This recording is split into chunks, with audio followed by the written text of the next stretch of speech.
dengan menunjukkan hasil bagi pasangan nomor 03 yaitu 2.183.577 suara. Kami bisa menyampaikan, mendeklarasikan bahwa pasangan calon nomor 3, Mas Prambang Dul, telah memenangkan konsentrasi Pilgub DKI Jakarta dalam satu putaran dengan perolehan 50,07%.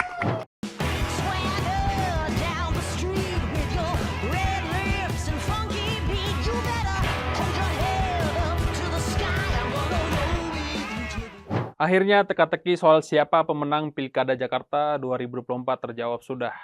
Pramono Anung resmi menang mutlak dengan perolehan 50,07% atau sebesar 2.183.577 suara.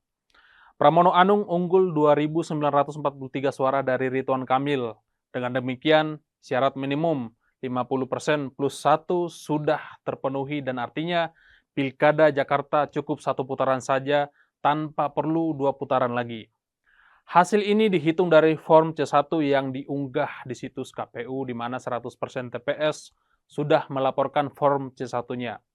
Hasil ini juga relevan dengan perolehan di quick count yang hampir semua menyatakan Pramono Anung dan Rano Karno sebagai pemenang dengan perolehan rata-rata 51%.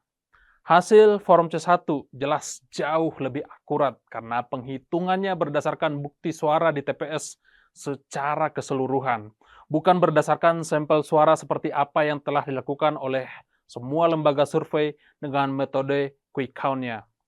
Form C1 juga tidak memiliki margin of error lagi karena penghitungannya langsung dari hasil real di lapangan, bukan mewakili populasi Jakarta lagi. Hari ini juga, Pramono Anung dan Rano Karno resmi mendeklarasikan diri sebagai pemenang dengan perolehan mutlak 50,07% tersebut. Rasanya ada yang beda dengan kondisi di Jakarta dibandingkan dengan kondisi di daerah-daerah lain.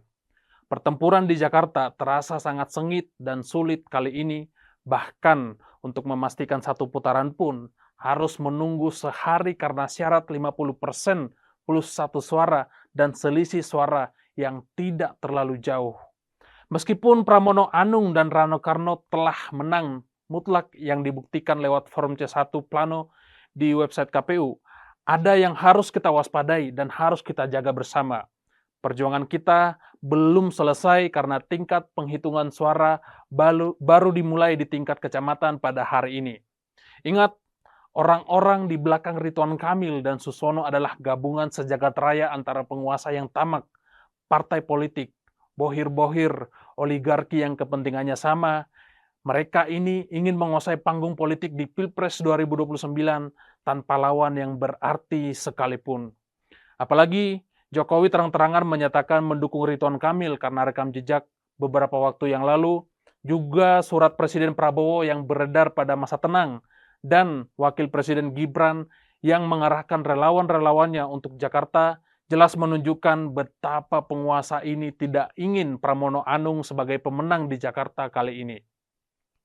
Salah satu caranya adalah wajib menaklukkan Jakarta karena lebih dari setengah konsentrasi politik dan ekonomi Indonesia itu ada di Jakarta. Siapapun yang duduk di kursi Jakarta 1, maka minimal kursi calon presiden sudah pasti ada di tangannya.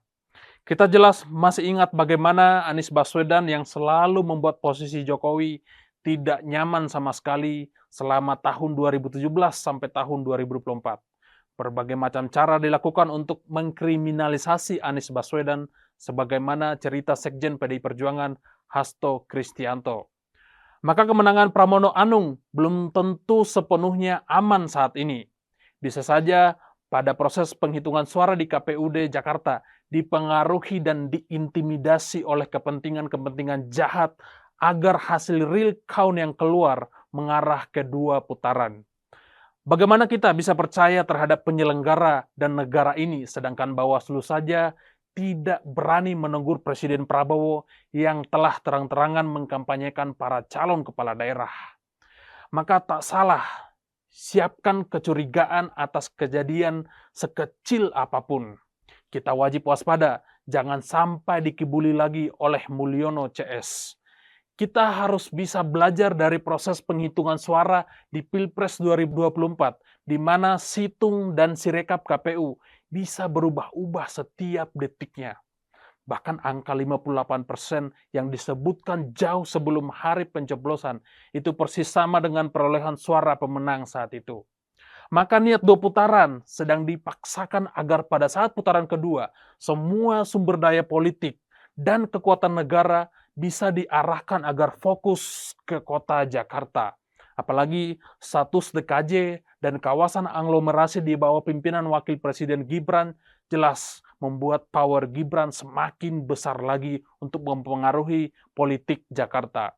Beberapa indikasinya tampak jelas, misalnya ada isu bahkan pihak 01, Ridwan Kamil dan Suswono, serta seluruh kekuatan tim ses dan partainya akan melakukan operasi khusus di beberapa TPS agar pemungutan suara ulang dilakukan sehingga hasil real count di Jakarta dapat berubah. Mengingat selisih suara hanya 2.943 suara saja, maka hal yang mudah tentunya bagi pasangan 01 dan segenap kekuatannya untuk merekayasa hasil termasuk membuat pemungutan suara ulang. Jika kita rata-ratakan 2.943 suara itu cukup butuh 10 TPS saja dengan ketentuan semuanya 100% memilih 01 atau butuh 20-30 TPS dengan ketentuan 60% memilih 01 agar tidak terlalu terlihat sebagai upaya yang curang dan masif.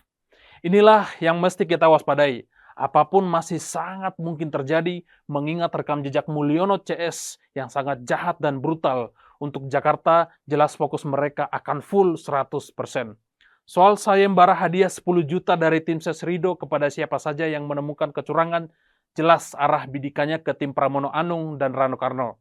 Saya yakin betul hadiah itu tidak akan diberikan jika ternyata yang curang adalah tim sesnya Ridwan Kamil. Rekayasa kecurangan sangat bisa terjadi, apalagi iming-iming 10 juta cukup besar untuk siapa saja yang menemukan dan merekayasa. Bisa saja mereka menggunakan metode playing victim di mana seolah-olah ada orang yang kepergok berbuat curang dan mengaku dari pasangan 03 lalu dilaporkan dan dipublikasikan untuk mendapatkan perhatian publik. Jika kampanye rekayasa itu berhasil dilakukan, simpati orang akan berkurang ke Pramono Anung dan Rano Karno, juga pemilihan ulang di beberapa TPS akan sesuai harapan mereka dan bisa dilaksanakan. Salah satu contohnya adalah ketika Ketua Tim Ses Rido, Rija Patria melaporkan bahwa telah terjadi adanya money politik dan penyebaran sembako dalam rangka mempengaruhi pikiran rakyat Jakarta. Ini lucu, bagaimana bisa kelompok yang menabur sembako dan amplop menuduh paslon lain menggunakan money politik. Kalaulah kita jujur, kira-kira mungkin tidak sembako Ridwan Kamil dan money politiknya lebih besar. Jelas sangat mungkin karena presiden, wakil presiden, dan mantan presiden mendukung Rido all out. Maka saya mengingatkan, pada saat perhitungan di PPK Kecamatan yang mulai dilakukan sore hari ini, saya berharap agar seluruh relawan, Satgas dan simpatisan Pramono Anung dan Rano Karno mengawal proses penghitungan suara ini. Ingat, kunci penghitungan suara itu ada di tingkat kecamatan. Karena disinilah forum C1 palsu dan goib sering bermunculan seperti apa yang terjadi di Pilpres tahun 2024. Jika penghitungan tingkat kecamatan sudah sesuai dengan forum C1, maka untuk tingkat selanjutnya rasanya tinggal memantau dari layar kaca saja. Cukup butuh kalkulator agar memastikan suara sah satu provinsi ini sesuai dengan suara sah forum C1 yang sudah dilaporkan ke KPU. Tetaplah waspada, rakyat Jakarta belum sepenuhnya aman saat ini. Pastikan foto C1 plano di TPS-mu masih tersimpan dengan baik, lalu cocokkan dengan data di KPU agar suara kita tidak disalahgunakan oleh gerombolan-gerombolan yang haus dan rakus akan kekuasaan. Ahokers dan anak abah sudah menjalin persatuan setelah bertahun-tahun berseteru. Pastikan tali persahabatan yang baru dirajut ini tidak sia-sia karena lawan kita semua sama, kekuasaan yang tamak, korup, dan memuja nepotisme. Pastikan nyala api semangat Pramono Anung dan Rano Karno tidak berhenti sampai di sini. Jakarta harus kita gelorakan sebagai bentuk perlawanan dan eksistensi manusia yang waras dan memilih karena rasionalitas, bukan karena intimidasi dan persekusi, apalagi hanya sekedar bansos dan selembar uang dalam amplop putih. Harga diri kita tidak serendah itu, kawan. Memenangkan Jakarta, menjaga demokrasi untuk terus menyala. Saya John Sitorus, Insight.